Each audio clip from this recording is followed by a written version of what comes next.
নমস্কার বন্ধুরা, আজকে দেখাবো তোমাদেরকে গ্যাসের ওভেনে তান্দুরি চিকেন। তান্দুরি চিকেনের জন্য আমি আগে চিকেনগুলো এরকম বড় সাইজের কেটে নিয়েছি। এবার একটু একটু চাকু দিয়ে কেটে দেবো যাতে মশলাগুলো ঢোকে।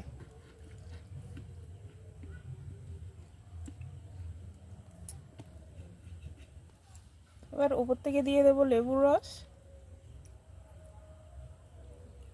তোমরা চাইলে ভিনিগারও দিতে পারো।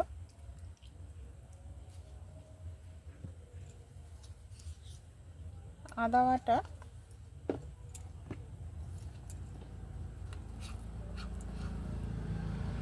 রসুন বাটা,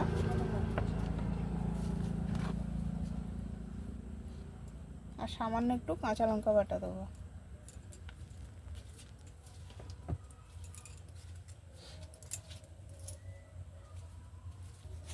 আর দিয়ে দেবো লবণ।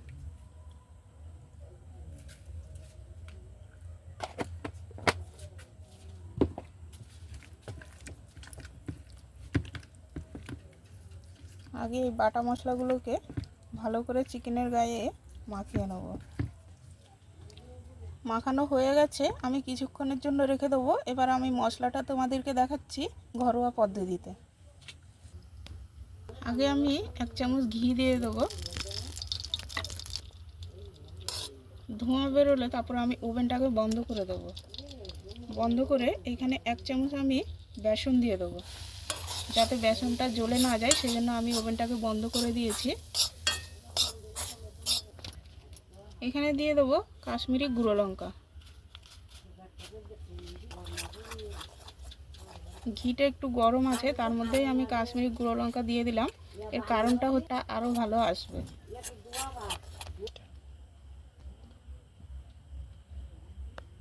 আমি আবার একটা বাটিতে 50 গ্রামের মতো সরষের তেল নিয়ে নিলাম।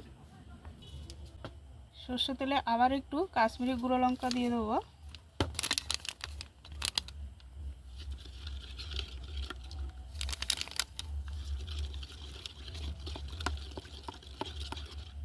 আমি টক দইয়ের জলটা বের করে নিলাম। টক দইটা এখানে দিয়ে দেবো। 1 চামচ দিয়ে দেবো ধনে গুঁড়ো, জিরে গুঁড়ো, গরম মশলার গুঁড়ো। এবার দেবো চাট মশলা, দেবো বিট লবণ। আমি 2 রকম লবণ ব্যবহার করলাম, আর রেগুলার লবণ একটু দেবো, একদম অল্প। তোমরা এখানে কাসুরি মেথি থাকলে কাসুরি মেথিও দেবে, আমার কাছে নেই, আমি দিইনি। আমি এক্সট্রা কোনো বাজার থেকে মশলা কিনে আনিনি, সব কিছু আমি বাড়িতেই তৈরি করেছি। সাদা তেল দিয়ে দিলাম, আর দেবো বাটার।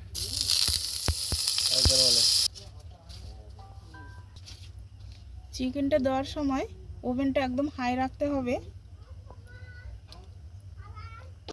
এবার চিকেনটাকে দিয়ে দিলাম। আমি ওপর উল্টিয়ে দিচ্ছি। ঠিক উপর থেকে মশলাগুলো দিয়ে দেবো অল্প। এবার একটু ঢাকিয়ে দেবো। সাথে দেখাবো তোমাদেরকে ধনেপাতার চাটনি।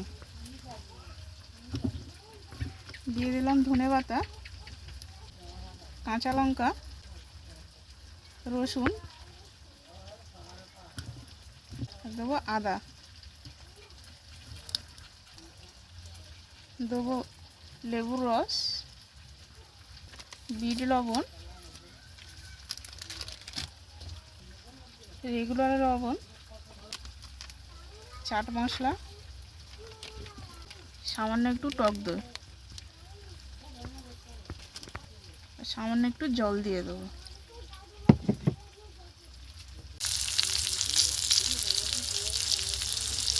হয়ে গেছে বন্ধুরা চিকেন তন্দুরি। পোড়া মশলাটা এর সঙ্গে খেতে খুবই টেস্টি। এবার নামিয়ে নেব। উপর থেকে দিয়ে দেবো লেবু রস। আর গরম গরম চিকেন তান্দুরি তোমরা বাড়িতে এরকম করে খেয়ে দেখবে, একদম ঘরোয়া পদ্ধতিতে। কতটা টেস্ট হয়েছে কমেন্টে জানাবে এবং চ্যানেলটাকে লাইক, কমেন্ট, শেয়ার, সাবস্ক্রাইব করে দেবে।